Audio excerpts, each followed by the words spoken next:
This is a quick demo of how to mask out things in footage in After Effects using the same footage. And this is a super condensed version of what we went through in class, more as a refresher. But here you go. So let's say in this clip here, I want to mask out this picture and just make there be a blank wall on the back of the shot. Um, and I have this shot already here in sequence, in a composition. So first thing I'm going to do is duplicate the clip, Command D. So I get two copies of the layer.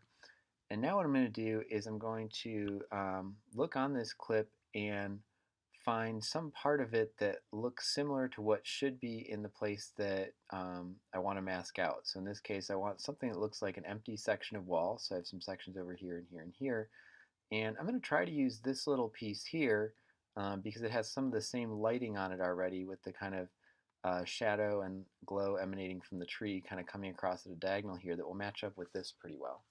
So what I'm going to do on this top layer is select my pen tool, and I'm just going to select a chunk of roughly around there that looks like the section that I'm going to want to use as my mask. And now what I'm going to do is go into transform the layer itself. So I'm not inside the mask here right now because I want to move this whole video layer. I'm going to go back to my default arrow tool by hitting V and take this and kind of move it up and cover that up. So what I've done is take that top layer and grab that piece of it and move it to where I need it to be to cover up what was going on in the bottom layer. So, and let's see how this looks here. Looks like I need to probably move it over a little, get something like that. Um, and now you can see I've got it masked out there. You can see around the edges here, my mask isn't quite big enough. We're still seeing a little bit of that shadow. And you can also see that this isn't quite a perfect match here. We need to do some playing with color and stuff to fix it. But this is pretty close. So I think what I actually want to do is take my mask here and see if I can stretch it out a little bit just to make sure I'm covering up that whole picture in the shadow. Like so. Okay, so now that looks a little better in terms of I've gotten rid of all the shadow. I still have these really hard edges around here. And this is something called feathering. So what I'm going to do is go into my mask itself down here. And I'm going to control the feathering, which is this. And feathering is kind of how much blurriness it has around the edges, kind of how sharp these lines are or not. And if I bring this up really high, you'll see I've actually feathered it enough that the transition in opacity, so a feather is really we're 100% opacity in the middle, we're 0% out here, and it's instead of doing a hard jump from 100 to 0, it's kind of how much space it takes to do that transition. And now you can see I've gotten so soft that the transition is actually going into here and I'm bringing this picture back. So I could shrink that down, lower down the feathering a little bit. I don't want to get too low because if I get too low, let's say I go all the way down here to 8, what you'll see is you still see those edges, even if they're a little less sharp, they're still showing up there. So I want enough feather to keep me from seeing those hard edges.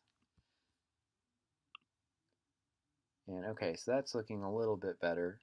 Let's go even a little bit more. Something else I can do if I'm starting to see the edges here showing up is I can do a mask expansion, which is good if I've done some feathering. It's going to kind of grow the mask out a little bit to bring some of that back. And you can actually see up here we're starting to bring back just a little bit of the bottom of the picture.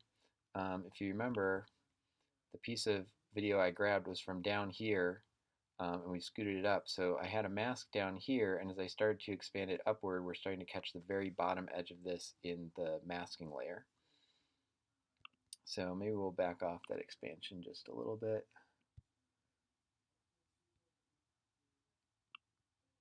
And see if we get something like that. And okay, so you can see the colors aren't quite matching, and we're still picking up a little bit of this top border here that we need to adjust at the very top end of this mask. The other thing we could do if I really can't find a piece that is kind of good enough to pick up that whole thing is I can layer these masks. So I'm going to make another copy of my original layer. And we'll bring this to the front. And what I'm going to do, so I notice this is a little darker down here. I'm going to grab some wall from over here that maybe is a little brighter, kind of more the color of this that I wanted, and where I can get a bigger chunk, even if I don't have this sort of brightness gradation here. So I'll go back to my pen tool, hitting G, and I'm going to grab another chunk of mask here.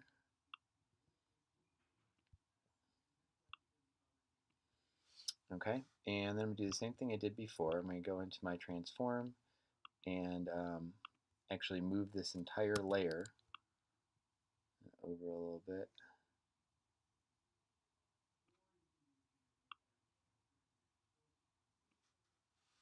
Say something like that. Do the same thing, feathering it a little bit. Okay, and so you can also see that that one's not quite the same color, but it's doing a better job kind of masking out that top edge of the picture there, which is what I was looking to do. Actually pull this over just a little bit more.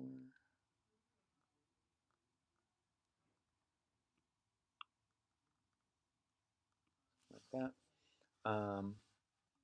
And I've gotten the picture pretty well covered up now. Now what I would want to do, which we'll be covering in the next class, is go through and adjust the colors on this to really exactly match those sections of wall. And I've still got some fuzziness over here that I really need to clean up if I was trying to get this exactly right. But that's the general principle. So that's one possibility, is using things on a static shot like this that's locked down, just using other parts of the shot and moving them around if you have a clean part elsewhere. Now, it's also possible that you might want to do something with moving things around in time instead. So maybe I have something in the shot at one time, and what I'm going to do is mask it with that same part of the shot from a different time when whatever I'm trying to cover up isn't there. Okay, so now what I'm going to do is I have a shot that has something I want to remove that I can do by using part of the same shot to cover up the part that's a problem. In this case, I'm going to move things in time instead of moving it in space. So before I kind of grabbed a section of something and moved it over to cover something, this what I'm going to do is if I have something that's only a problem for part of the shot, I can cover it up with a different part. So the issue here, if you look in the upper right corner of this, is we kind of have a boom shadow that comes in and out as the shot goes. And so what I'm going to do first is just find a section that doesn't have that boom shadow. And looks like from, let's say about here, I got a little chunk that's good. I can use Option and the left and right bracket to trim down a layer. So first I'm going to duplicate this layer. I have two copies of it. Now on this top one, I'm going to hold Option, left bracket, and mark that as the start that I want to use. And I'll go here, there's that boom coming back in until I got there. Use Option, right bracket. So now I have a little piece of this where the boom is never up in that corner. Now I'm going to use my mask to select just this part because I want to leave the rest of the shot alone. So just kind of make a little box around the area where the boom was appearing in. Okay, you notice my mask can go outside the edge of the frame, that's fine. So now this top layer is just showing that part and it's covering up what's underneath here. This shot's static, so I probably don't even need to be real careful about exactly the edges, but I'm going to just feather this a little bit just in case there was a slight bit of movement, and something I might see a tiny little edge here if the lighting changed or something. So now I got that, and now all I'm going to do is I'm going to take this piece of layer and move it to the beginning here of the shot. So now at the beginning it's covering up that part, and then I'm just going to make some duplicates of it. If I had a longer chunk, I wouldn't need to make so many duplicates. And I'm just going to overlay those so that as this shot goes, I'm always covering up that corner with a piece where there is nothing. Now, if the boom is only in a very brief period, I wouldn't necessarily do this for the whole shot. This is just a quick sort of down and dirty how we could do this. So if I bring up my original shot again, and find a place where there had been a boom. Oh, so right there, kind of see that shadow sneaking in right here. Once I got these other layers on top of it, it goes away and it's covered up. And I could do that for the rest of the shot if I wanted to. And now I've gotten rid of that. So that's two easy masking techniques to get rid of stuff using the same clip you already have. There's some other techniques if you know ahead of time you're going to need to remove something, like you're setting something up for an effect shot. You can shoot some clean plates and things, and that'll make this go a lot more smoothly. But even in this case, where it's something that was accidentally in there and we didn't shoot a clean plate, all we needed to do is find a little chunk of time or a little chunk of space in the shot where things are clean, and we can use those to cover up the places where there's problems.